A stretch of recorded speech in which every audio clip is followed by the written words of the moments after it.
Hi everyone. आजकल OPDs में specially मेरे पास 50% महिला अपने हार्मोनल इम्बैलेंस को लेके मेरे पास आ रही हैं, जिसमें सबसे ज़्यादा जो इशू रहता है वो पीरियड संबंधित रहता है। तो मैं आपको यहाँ पे बता दूँ कि आज के डेट में हार्मोनल इम्बैलेंस का इशू इतना अधिक हो गया है कि महिलाएं, स्पेशली महिलाएं, वो उनका सबसे फॉरमोस्ट जो ऑर्गन अफेक्टेड होता है वो होता है यूट्रस। मैं doctor Monika Gupta, I am third generation homoeopath of my family and working as medical officer under Bihar government and also I am practising homoeopathy for more than 20 years. तो इस वीडियो में मैं इसी से संबंधित कुछ बात आपको बताने जाने वाली हूँ और चाहती हूँ कि ये बात आप लोगों को मैं बताऊँ कि जब भी कोई महिला अपने पीरियड संबंधित प्रॉब्लम को लेके हमारे पास जब आए तो आपको उसकी हिस्ट्री ज़रूर लेनी चाहिए। कल मेरे पास जो पेशेंट आई उसका हिस्ट्री था, चीफ कंप्लेंट एक्चुअली था कि मंथ में 2 बार उसका पीरियड आ जाता है। मैंने और सारा सिम्टम्स को कलेक्ट करने के बाद जब हिस्ट्री पे मैं आई तो हिस्ट्री आने के बाद मैंने पूछा कि किसी तरह का ऑपरेशन तुम्हारा हुआ है पास्ट हिस्ट्री में, तुम्हारा पास्ट में कोई ऑपरेशन हुआ हो या किसी बीमारी के लिए लंबा इलाज तुमने कराया हो। तो उस दौरान उसने बताया कि मैडम मैं 1 महीने पहले ही कॉपर टी लगवाई हूँ। तो यही बात मैं इस वीडियो में आपको समझाना चाहती हूँ कि कॉपर टी लगाने के बाद ये जो समस्या है, यानी कि पीरियड से संबंधित जो समस्याएं हैं वो आना लाजमी हो जाता है। बहुत लोगों को नहीं भी आता है, लेकिन 50% केसेस में मैंने देखा है कि किसी का महीना कम आने लगता है, किसी का महीना 2 बार 3 बार महीने में आ जाता है, या फिर ब्लीडिंग ज़्यादा भी किसी किसी को हो जाती है।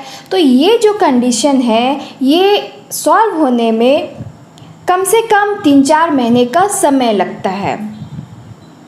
तो ये भी बात सही है कि क्या 3-4 महीने तक हम इसको ऐसे ही छोड़ देंगे, पीरियड आने देंगे, ब्लीडिंग होने देंगे, उससे तो फिर और इशू बढ़ जाएगा, हेल्थ कंप्लेंट्स उसकी और बढ़ सकती है।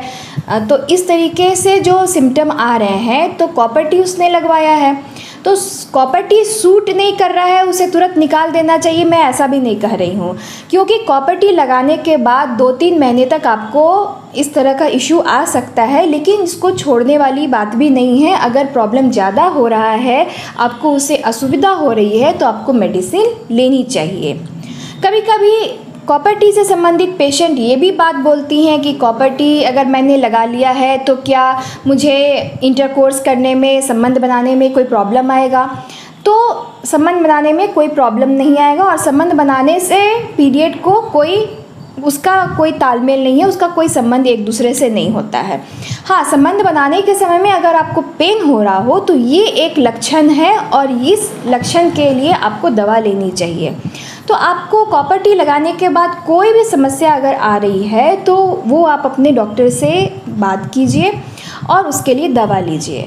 तो मैं अपने होम्योपैथिक अगर फील्ड की बात कहूँ तो इस तरह के कंप्लेन में बहुत अच्छी मेडिसिन है जो आपको हेल्प कर सकती है। यानी कि अगर कॉपर टी लगाने के बाद भी, क्योंकि ये तो मैकेनिकल कंडीशन हुआ, लेकिन मैकेनिकल कंडीशन के बाद क्या हुआ है, तो कुछ तो हार्मोनली डिसबैलेंस हुआ आपका ना।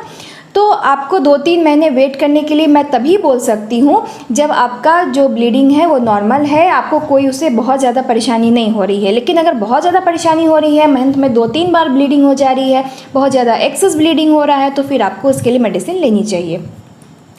तो इसलिए आपको क्या करना है कि कॉपर टी को हटाने की आवश्यकता नहीं है। कॉपर टी सूट करेगा, लेकिन उसको थोड़ा समय देना होगा, यानी 2-3 महीने आप वेट कीजिए और उस दौरान क्या करना है कि आप होम्योपैथिक मेडिसिन ले लीजिए।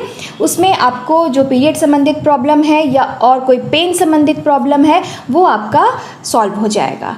तो ये हुई बात कॉपर टी की। और पीरियड के संबंधित और भी जो प्रॉब्लम्स आती हैं वो उसका भी पास्ट हिस्ट्री से कनेक्शन रहता है। तो एक और वीडियो में बनाऊंगी इसके बाद, जिसमें आपको बताऊंगी कि हिस्ट्री को लेना क्यों इम्पॉर्टेंट है।